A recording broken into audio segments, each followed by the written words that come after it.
যে বাংলাদেশের যে কালচার, এই কালচারের মধ্যে কিন্তু ওই পদ আসলে গুরুত্বপূর্ণ আদর্শের থেকে। আমরা গত 28শে ফেব্রুয়ারি নতুন একটি রাজনৈতিক দলের আত্মপ্রকাশ দেখেছি, জাতীয় নাগরিক পার্টি। এর ঠিক 2 সপ্তাহের মাথায় আরেকটি রাজনৈতিক প্ল্যাটফর্ম আসছে, যেটি ঘোষণা দেওয়া হয়েছে ফেসবুক পোস্টে।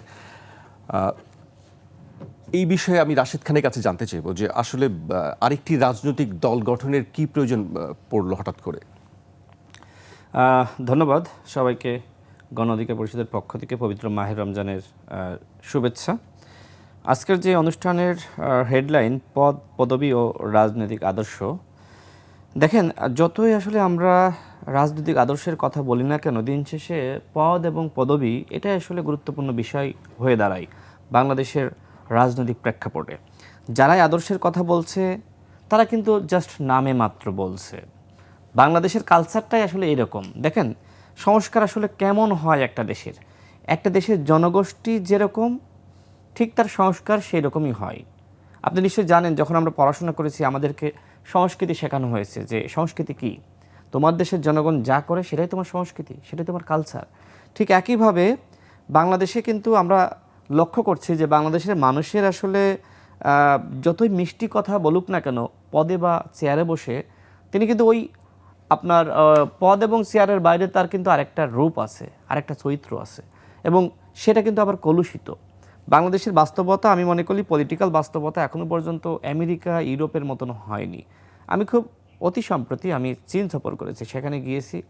সেখানকার পলিটিক্যাল পার্টির সাথে, মানে যেটি পাওয়ার পলিটিক্যাল পার্টি সিপিসি, তাদের সাথে আমাদের বৈঠক হয়েছে। দেশ জুড়ে তোলপাড় ওয়ালটন ফ্রিজ কিনে আপনিও হয়ে যেতে পারেন মিলেনিয়ার। তাদের আন্তরিকতা, তাদের আচরণ, তাদের আপ্যায়ন, এটি আসলে মুগ্ধ করার মতন। আর বাংলাদেশের যে পলিটিক্যাল কালচার তার থেকে আমি মনে করি যে শতগুণ ভিন্নতা রয়েছে। দেখেন তারা কিন্তু সমাজতন্ত্রের চর্চা করে, গণতন্ত্র না।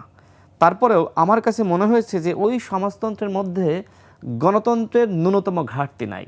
আর আমরা গণতন্ত্রের কথা বলে আমরা মারামারি, হানাহানি, বিদ্বেষ, রেষারেষি এগুলো নিয়ে ব্যস্ত রয়েছি। পোস্ট নিয়ে জি, আমি সেখানে আসছি যে বাংলাদেশের যে কালচার, এই কালচারের মধ্যে কিন্তু ওই পদ আসলে গুরুত্বপূর্ণ আদর্শের থেকে। মনের মতন পদ না হলে, এটা আমি নিজে আসলে দেখেছি যে অনেক মিষ্টি কথা বলে, অনেক গণতন্ত্রের কথা বলে, অনেক বড় কথা বলে, কিন্তু ওই পদই আসলে মুখ্য বিষয়। এবং বাংলাদেশে অনেক সময় পরিবারতন্ত্রের বিরুদ্ধে কথা বলা হয়। দেখেন বাংলাদেশের যে আপনাদের মিডিয়া হাউসগুলো দেখেন, যে যারা আসলে মানে একটা জায়গায় চলে এসেছে, একটা লেভেলে চলে এসেছে, পরিচিতি বেড়েছে, মানুষ কথা শোনে, তাদের বাইরে কিন্তু অন্যদের ডাকে না। কারণ মিডিয়া মনে করে যে তাকে ডাকলে তো আসলে দর্শক দেখবে না, জনপ্রিয়তা আমি পাবো না, দর্শক জনপ্রিয়তা কমবে। এই কারণে কিন্তু আপনারা ওই যে ব্যক্তি তাকে কিন্তু ফোকাস দেন সবসময়।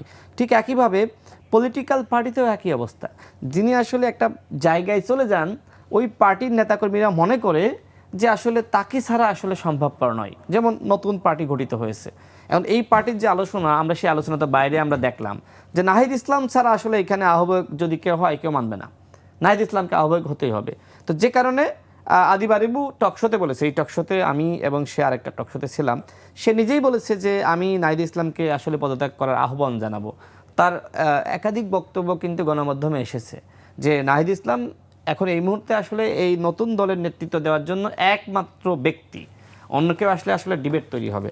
তো এটি কিন্তু আদিব নিজে, আমি তার লেখাগুলো দেখেছি, মিডিয়ার বক্তব্য শুনেছি, এটি আমি আরও অনেকের বক্তব্য শুনেছি তাদের ভিতরে, যে এই যে ব্যক্তিকেন্দ্রিক রাজনীতি, এটা যতই তারা বলুক যে আমরা করব না, কিন্তু ব্যক্তির বাইরে তো আমি আসলে কোথাও কোনো কিছু দেখছি না। আমার রাজনৈতিক যে অভিজ্ঞতা, সেই অভিজ্ঞতার জায়গা থেকে ওই ব্যক্তি বিশেষ আসলে রাজনীতি দাঁড়াচ্ছে।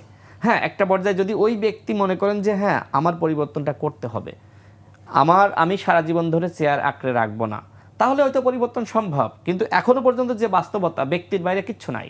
দেখেন বাংলাদেশে বিশেষ করে কোনো জায়গা নেই, আদর্শের কোনো জায়গা এখনো পর্যন্ত বাংলাদেশে আসলে ওই জায়গাটা আসেনি। আদর্শ মানে কি? ব্যক্তি আদর্শ, যে আপনি ব্যক্তি হিসেবে এই পলিটিক্যাল পার্টিটা গঠন করেছেন, আপনি ভালো কিছু কাজ করে গেছেন, এখন আপনার যারা অনুসারী আছে পরবর্তীতে নেতৃত্বের জায়গায় এসেছে, তারা কি করেন, তারা মনে করেন যে ওই ব্যক্তিকে অনুসরণ করেন। এই যে ব্যক্তির আদর্শ, তার মানে কি ব্যক্তিতন্ত্রের বাইরে কিন্তু আমরা এখনো পর্যন্ত বের হতে পারি নাই। বাংলাদেশে সেই পলিটিক্যাল বাস্তবতা এখনো পর্যন্ত তৈরি হয়নি। শুধু বাংলাদেশ না, বাংলাদেশের আশপাশের রাষ্ট্রগুলো দেখেন, আপনার ভারত বলেন বা এই এশিয়ার অন্যান্য দেশগুলো, এই দেশগুলো তো মূলত এই ব্যক্তি চর্চা, ব্যক্তি নির্ভর রাজনীতি, এটা একটা প্র্যাকটিসে পরিণত হয়েছে। আমি